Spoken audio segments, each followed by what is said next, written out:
Welcome to Sword and Shield, the official podcast of the 960th Cyberspace Wing. Join us for insight, knowledge, mentorship, and some fun as we discuss relevant topics in and around our wing. Please understand that the views expressed in this podcast are not necessarily the views of the U.S. Air Force nor the Air Force Reserve, and no endorsement of any particular person or business is ever intended.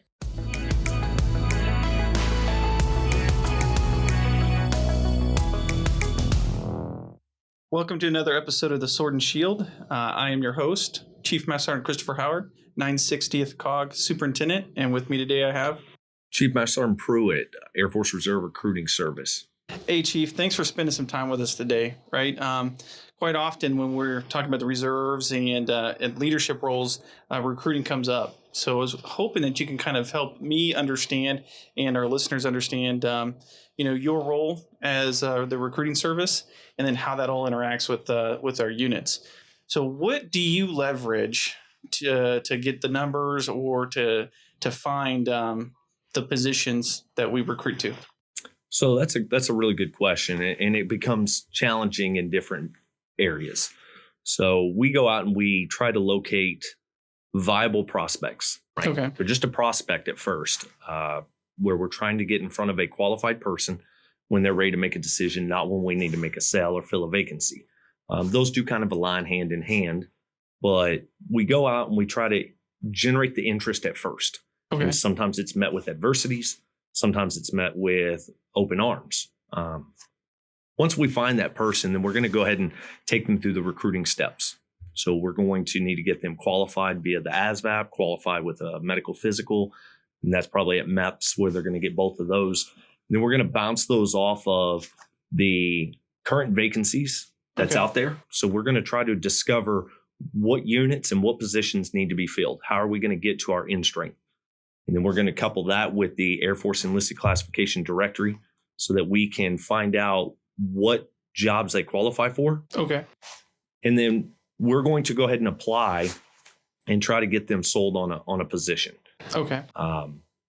Every position comes with different benefits, right? So nobody joins the Air Force Reserve saying, I only want to do this job. Right. They do. That's a want. Yeah. But a lot of times the needs are going to be, I need some medical insurance. I need some money for school or whatever that might be. Right. Well, that's what we utilize to help us when we're selling a job to someone. So we look at the vacancies, we look at the qualifications, we look at what they're really trying to do. If someone says, I need to fit in maybe some of my training schedule in the summertime between high school and college or on my summer breaks. Okay. Then we're not going to be looking at a job maybe 4.0 or a long extended tech school. Right. We're going to be looking at something that's going to fit within their desires, but also really what their needs are. Gotcha. So it's a little bit different than RegAF recruiting, right? In the sense that we are tailoring or, kind of adjusting our sites based on that individual need a little bit more than RegAF. Would that be safe to say? That's absolutely accurate. Yeah, that is safe to say. RegAF, they're going to recruit on a umbrella basis. They're going to recruit to the Air Force's big picture needs, and that's why a lot of folks can join RegAF as an open career field, open general, open medical, open whatever it is. Right. We recruit to a very, very specific position. Okay. RegAF's not recruiting for a 3D1 position at Grand Forks, North Dakota. Gotcha. They're recruiting for 3D1s for the Air Force. Okay. And then, so you said we recruit to, very specific positions. Where would we find those positions if we were interested? RMVS. RMVS. Okay. Awesome. And that's online, right? So if I'm a civilian and never served before, how would I know what positions to look for? So civilians don't have the access, right? Okay. When I say RMVS, I mean those military members that have access to AFPC secured website and can go out and see RMVS. And there's actually two. There's reserve vacancies that everybody has access to. And it's more of a generic, here's the jobs and the locations. RMVS, the true RMVS, is what recruiters have access to. And that's how we actually block a position. It's advertised and we block it specific for our applicant as we proceed on and get ready to enlist. Okay. And so that really goes to taking individuals that were probably qualified on RegAF or currently in the reserves looking for another position, right? Correct. Okay. But if going back to a non-prior, how would a non-prior kind of assess or be going from a prospect to a recruit and getting through training? So are you asking about, can they find positions and then come in with already desires of what those vacancies are? Can they, or how would they find those vacancies? Would they just have to come talk to you? So they need to come talk to us. Okay. And a lot of times when we're starting a process, because we have, it's called a stairway success, Okay. where we're gonna make initial contact, and we're gonna bring them in for an initial appointment. And during that initial appointment is where we're really going to be sitting down and diving deep into what we call impact or probing. So we're going to be asking them, why is it you're looking to join? What are you looking to get out of this? What's your 1-year plan? What's your 5-year plan? Gotcha. Where do you work now? What do you wish your benefits you had?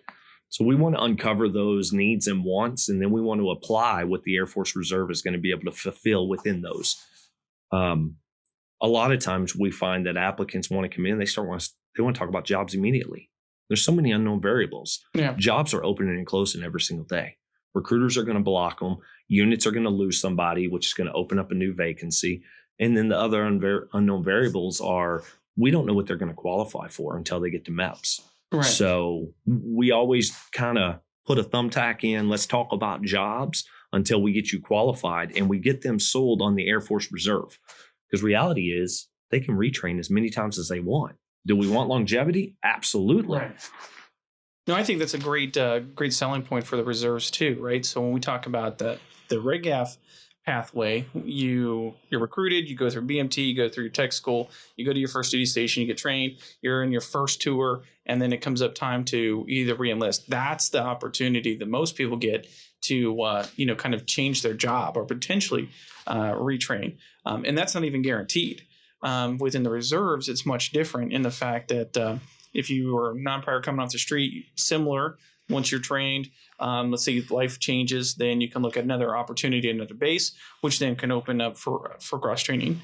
Or even if you've been in the reserves for a while and you just want to change, then you can look at RMBS and work through that process, correct? That is correct. And the benefit of doing something like that is your foot's in the door.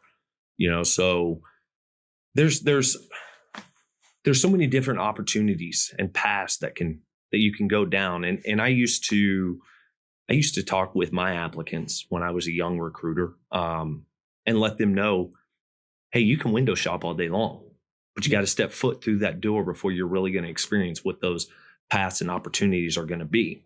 Right. The Air Force Reserve's slogan used to be, for a while, we're a part-time force with full-time opportunities. Well, those full-time opportunities can be more than just AGR and ART positions. Right. It can be mandates. It can be deployments. It can be retraining into different AFSCs. One of the biggest success stories that I ever had, that I felt was that I had the opportunity to really be a part of, was a young man named Sterling Broadhead. And Sterling Broadhead was extremely sharp. He showed up with this master's degree, and off the cuff, a lot of people are going to go, master's degree, you're an officer. You're officer material. Well, that's not always the case. Yeah. Officers, one, the positions are going to be a lot more limited. Two, it's also really kind of contingent on meeting those requirements. A lot of times it's technical type degrees, or that alignment has to be a little more close fit. Okay. So Sterling Broadhead comes in and master's degree, and I end up putting him in 2T2, air transportation, right? He goes off to basic training, does great things. He calls us when he's almost done with basic training, said, hey, I just want to let you know I graduated basic training. Good job. Really appreciate the guidance and everything. And it was exactly what I thought. And then he bragged about himself a little bit. And that's where recruiters really get that sense of satisfaction of what we're doing. When we get to hear the accomplishments of now citizen airmen doing great things. Because when we saw him as a civilian. Yeah. Now we get to hear about their leadership potential. So he called and he said, got the Warhawk Award, ran the 1.5 miles in 9:32. Or I'm sorry, 7:32. Oh, wow. That's a dead sprint. I'm thinking, geez. 31 years old. I mean, great things. I couldn't do that. I can tell you that right now. No. Not even 32. That's maybe my mile, right? If that. Yeah. No. So, this guy just killed it. Then he goes to base or tech school. Then he comes back, and this was at Hill Air Force Base. Goes to his unit. He ends up getting promoted to senior airman in advance because you get rank progression based on your college credits. Right. So he came in at an advanced rank, goes on to do great things in his unit. And I see the wing commander a couple of years later at our conference. I said, "Hey, how's Senior Airman Broadhead doing?" He goes, "Oh, you mean Staff Sergeant Broadhead?" "Really?" "Yep. He just got promoted. He's working at the wing now." He came in 2T2. Now he's a wings exec and just making a name for himself, crushing it. Yeah. So fast forward another year, I see the wing commander again at the next recruiting conference. "Hey, sir, good to see you again. How's Staff Sergeant Broadhead doing?" "Oh, you mean Lieutenant Broadhead?" "What?" "Yeah, we just picked him up on DACP. He's going on to get his logistics readiness officer training." Nice. Sterling Broadhead, who I knew and put into the Air Force Reserve, is now Major Broadhead as a unit commander at Hill Air Force Base. That's awesome. So the opportunities are there. Yeah. So a lot of times it's just, it may not align exactly how they want, Right. but we get their foot through the door and opportunities can open up. Right. And I think that brings up, a good conversation when we talk about opportunities. Is what is an opportunity, right? I think that quite often when you're young or you have a preconceived notion of what things are going to be, that sometimes you're blind to an opportunity. I guess so with your job, how do you explain or how do you kind of get an individual to see what an opportunity is? So an opportunity is such a vague word, right? Right. An opportunity to me may not be an opportunity to you and vice versa. So a lot of times when we're talking about opportunities, it could be the opportunity of making sure you can provide medical insurance for your family and yourself. Yeah. It could be the opportunity to go to college, which you might otherwise not have. It could be an opportunity to work in a job that you're never going to have the availability to do. It could be various things. And that's where we really, in the recruiting process, really kind of break down, why are you wanting to join? Yeah. One of the questions I always started with is, why are you looking into the military? Why the Air Force Reserve specific? Okay. Right. And that makes me think that you probably have some of the harder sells or the harder conversations when we're talking about at the in-service recruiter position, right? We're talking about individuals that this is what I know the Air Force is. I've been Reg AF for X number of years, set in my ways and the way I think that the Air Force works. I have my own opinion about what the reserves and the guards like. And I know what I like and hate about my job. Go. Right? No, that is definitely a challenge. Always has been, right? So we have different areas of recruiting. We have officer sessions, health professions, line recruiting, and then in-service recruiters. In-service recruiters really kind of set themselves off on a different level, because anybody that walks into the office of a recruiter for OA, HP, or line, they have a general interest in joining, or else they wouldn't be there. Right. In-service recruiters have that challenge of they're in your office talking to you because it's a requirement to separate active duty. And either they've fulfilled their commitment, which now they're going to separate, and we want to capitalize on their training and their abilities and then also give them benefits. That's a term called Palace Front, where they're going to finish their term. They're going to join with concurrent service. Or you have the ones that say, you know what, I need to get back home. Mom and dad's sick, or I've got a job opportunity, whatever it is. That's Palace Chase. Okay. Palace Chase is a means of, can you help me to get back home while I also continue serving? I'm asking to leave my active duty obligation early and serve that time back in the Air Force Reserve. Right. But generally, it's Palace Front. And they come in with their arms crossed and they're defiant and they know it all. And we have to really break down those barriers, right? And there's nothing really wrong with objections. Objections just means those are questions that aren't answered yet. Yeah. No, I mean, I was a Palace Front myself. It was time for me to leave active duty for family reasons. And it was just, I wanted to continue to serve. And I'll be honest with you, where I was going, we just couldn't make the connection with my original AFSC at the time. And it was a struggle for me to kind of go down the pathway of accepting a different AFSC, because I was support to an operations AFSC. And we always butted heads. So, having to go back to the maintenance side of the house and say, hey, look, I'm going to go be a one, such and such. They're like, you're dead to me. Right. Never ever talked to me again. But it was the only way I could get to that particular location. And I had officers on RegAF that really made a phone call. They helped me out and found that position for me and helped get me into a position. And by the time I got there, things had changed.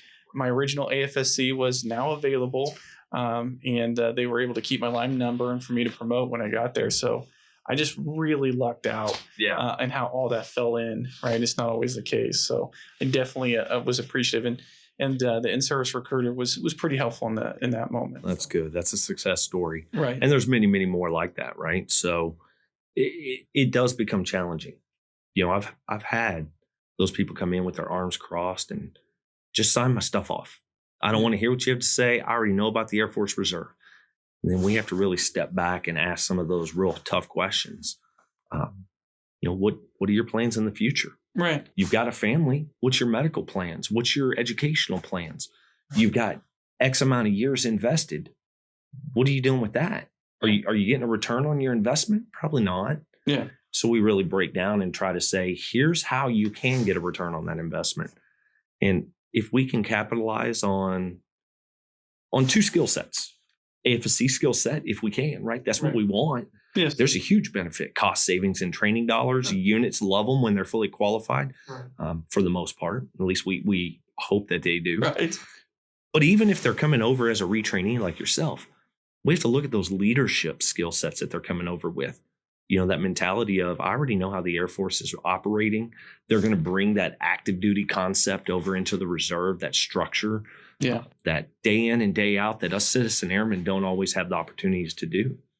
No, I agree. I know that's one of a lot of those things we cover when we're trying to retain here at the wing and the group and the unit level, right? It's what are you going to do when you separate even from the reserves? And one of the pieces that I always try to hit on too is the networking piece, right? The fact that being a citizen airman is so beneficial from a network perspective. Just because you work in this job and work in this AFSC in this unit, you have access to probably 15 different companies that are represented at the table from different levels, or a number of different type of job opportunities, job knowledge that you can find someone that knows a little bit about something that might help you in the right direction or have a lead for a job. I was talking to another chief the other day, and that was one of the things that he loved about the reserves is he was making really good money, right, on the civilian side. And when he got laid off, the reserves were the only ones there to catch him. Right. They brought him in, got him on his orders. They helped him find a new job, all of it, right? Yeah. It's just that family aspect that the reserves have that I think sometimes, we miss on RegAF or we don't necessarily see from that perspective, or as a civilian understand that benefit is there. Well, you don't have that personal connection a lot of times. Citizen airmen have a personal connection. They live locally and they serve globally. Right. No, you definitely can see that, right? So I guess the other question I had for you too, right? Because you guys have a very important job and it's very strenuous, but it also seems pretty exciting.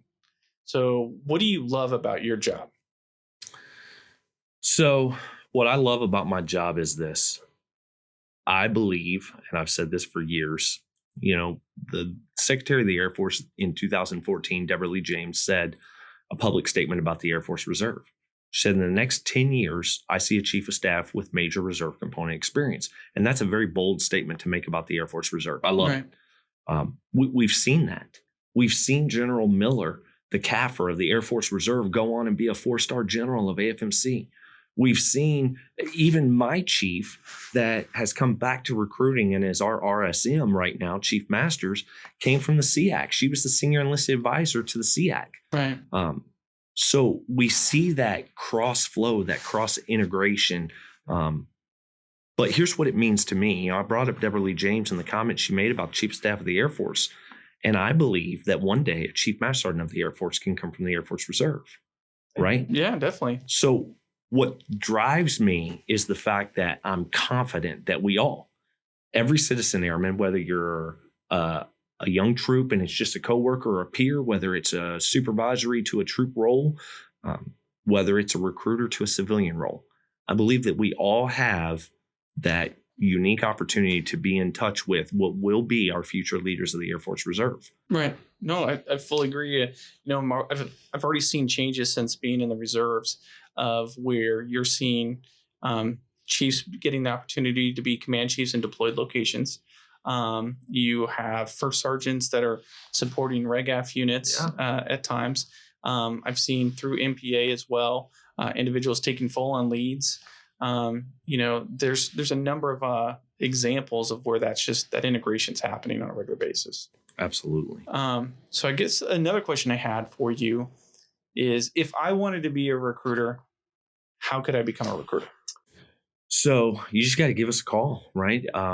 You're 960, so you guys are spread out all over the United States. So those GSUs that are Andrews, we have flights over there with a flight chief. If they're in Travis, same thing there. So you just got to find out who your local recruiting flight chief is. Okay. And you're always going to start with them. Just talk with the flight chief.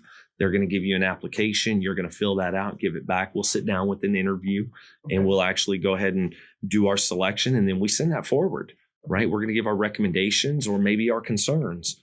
And we're going to send that forward. It's going to go through the squadron onto headquarters. They're going to then branch it out, and they're going to make sure that there's no medical issues by letting the SG check it out, or make sure there's no legal issues by letting JAG check it out. Right. And then once all that's been checked and everything's good, then we're going to get them to ESC, Evaluation Selection Course, kind of a temporary, let's test out recruiting, see how it goes. Then we get them down to a recruiting school, and then we fulfill the needs of the Air Force Reserve Recruiting Service. Okay. May not be a recruiting job, AGR, here at Lackland. Right. It might be Missoula, Montana, Blue Springs, Missouri. We don't know. Okay. But we're going to fulfill those needs. Okay. Does it mean you can't make it back to Lackland? No, it doesn't mean that. You can. Right. But that's the path it goes. And from my perspective as a flight chief, I'm always going to give an application and say, I'm not going to follow up with you. I'm not going to chase you to turn in this application. Right. Because you're going to tell me everything I need to know with your sense of urgency on getting this turned in. If I have to chase you to put in an application to be a recruiter, should you ever come work for me, do I have to chase you every month to give me all those accessions? Right.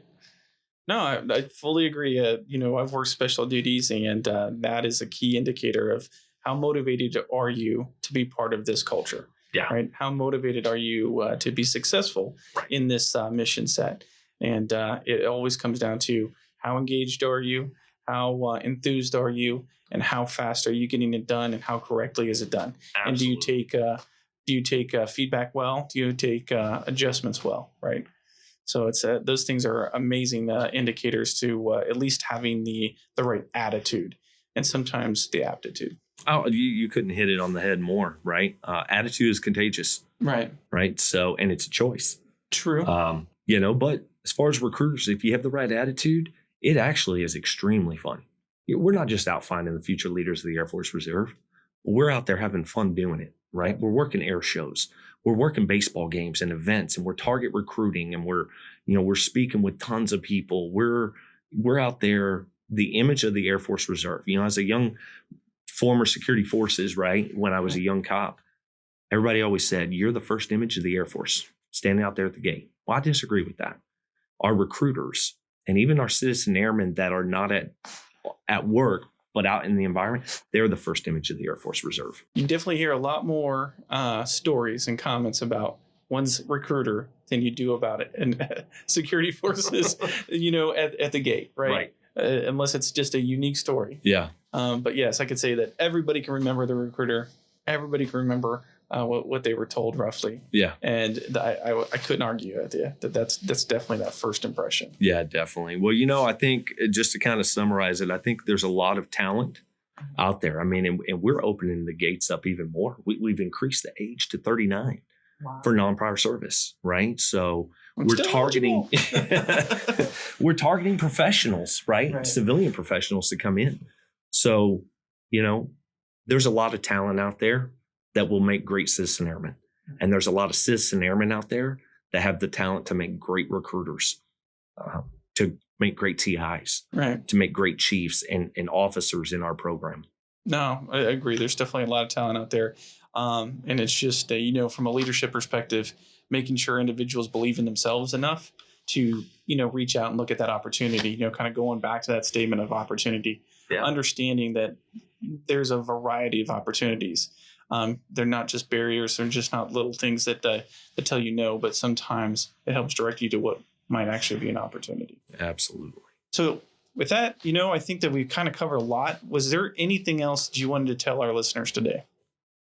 No, I mean, I guess I would just say thank you, right? Thank you for what you guys do.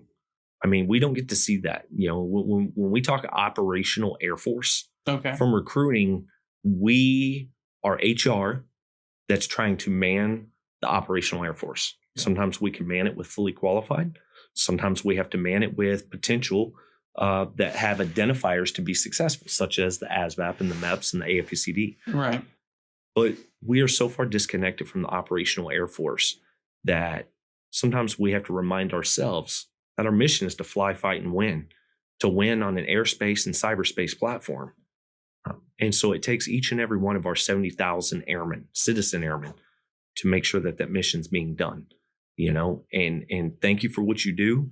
Continue to lead the ones that need to be led, that we're going to bring in, because we're selling a family, right? Not an organization. Yeah. No, fully agree. Right. What I'd like to challenge all of our leadership out there is take the time to sit down with a recruiter locally, or make a friend.